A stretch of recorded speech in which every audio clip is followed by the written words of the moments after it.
আজকে তৈরি করব একদমই ঝরঝরে সাদা পোলাও। এই সাদা পোলাওটা কিন্তু বাংলাদেশে ভীষণই ফেমাস। এই পোলাওটার সাথে চিকেন কষা, মটন কষা, পনিরের যে কোনো মিষ্টি আইটেম খেতে ভালো লাগে। এই পোলাওটা বানানো কিন্তু খুব সহজ এবং টেস্টি। ঝটপট বানিয়ে নিতে পারবে। চাল ও ডালের সঠিক পরিমাপ সহ আজকে এই রেসিপিটা দেখে নাও। সাদা পোলাও বানানোর জন্য আমি গোবিন্দভোগ চাল নিয়েছি। যেই বাটি বা কাপ মাপ করে চালটা নিতে হবে, সেই বাটি বা কাপ করে মেপে জলটা দিতে হবে পরে। তাই একটাই বাটি আমি এখানে নিয়েছি, যাতে চাল ও ডালের সঠিক মাপ হয়। এক বাটি চাল ভালো করে ধুয়ে নেব।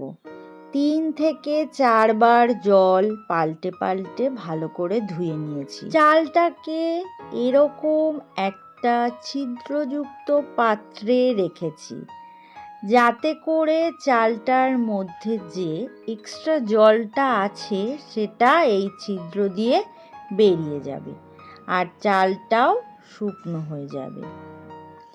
রান্নাটা আমি হাঁড়িতে করব, তাই গ্যাসের ফ্লেম মিডিয়ামে রেখে হাঁড়ি বসিয়েছি। হাঁড়িতে 2 টেবিল চামচ পরিমাণ সাদা তেল এখানে দেব, আর 3-4টে এলাচ, 3টে দারচিনি স্টিক, 4-5টি লবঙ্গ আর সাজিরে 1 চামচ মতো এখানে দিলাম। 2টো তেজপাতা এখানে দিচ্ছি। একটা পেঁয়াজ কুচি এখানে দিলাম। সাধারণত আমরা যে পোলাওটা তৈরি করি তাতে পেঁয়াজ ব্যবহার করি না, কিন্তু এই পোলাওতে পেঁয়াজ ব্যবহার করা হয় আর এটা খেতেও দুর্দান্ত হয়। পেঁয়াজটা হালকা করে ভেজে নিতে হবে। খুব বেশি পরিমাণে পেঁয়াজ এখানে লাগবে না। একটা বড় সাইজের পেঁয়াজ হালকা করে ভেজে নিতে হবে। পেঁয়াজটাকে কড়া করে লাল করে ভাজার কোনো দরকার নেই, নরম করে ভেজে নিলেই হবে। এখন চাল পেঁয়াজের মধ্যে দিয়ে দিচ্ছি আর পেঁয়াজের সাথে চাল ভালো করে মিশিয়ে নিচ্ছি। তারপর এখানে দিলাম 1 চামচ পরিমাণ আদা বাটা। এবারে এই আদা বাটা দিয়ে ভালো করে চালটাকে ভেজে নিচ্ছি।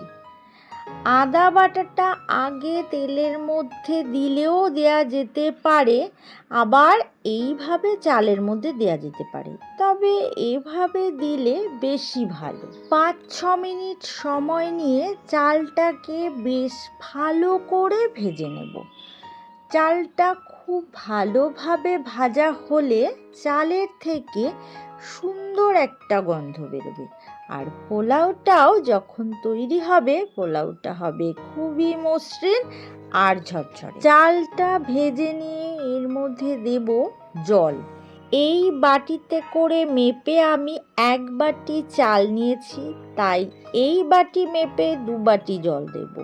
যতটা চাল নেব আর তার ডবল জল এখানে ব্যবহার করতে হবে। এবার জলটা ভালো করে চাল আর জল মিশিয়ে নিয়ে স্বাদ মতো নুন দিলাম, আর দিলাম 5-6টা কাঁচা লঙ্কা, আর গ্যাসের ফ্লেম মিডিয়ামে করেই রেখেছি। ঢাকা দিয়ে দেব।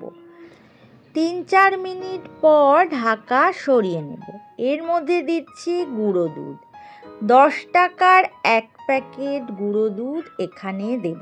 গুঁড়ো দুধ দিলে এই পোলাওটাতে ভীষণই ভালো একটা টেস্ট আসে, আর তার সাথে একটু মিষ্টিও হয়। গুঁড়ো দুধে একটু মিষ্টি মিষ্টি ভাব থাকে।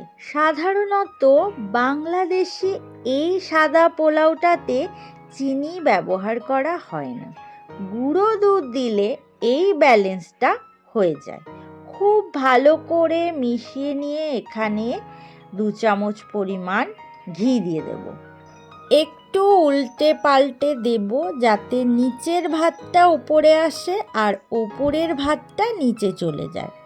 আর ভাতটা এখন অনেকটাই নরম হয়ে গেছে, তাই এটা খুব হালকা হাতে করে নিতে হবে। আর গ্যাসের ফ্লেমটা যখনই অফ করা হবে, যখন ভাতটা ঠান্ডা হতে থাকবে তখন ঝরঝরে হবে। যত ঠান্ডা হবে ভাতটা তত ঝরঝরে হতে থাকবে।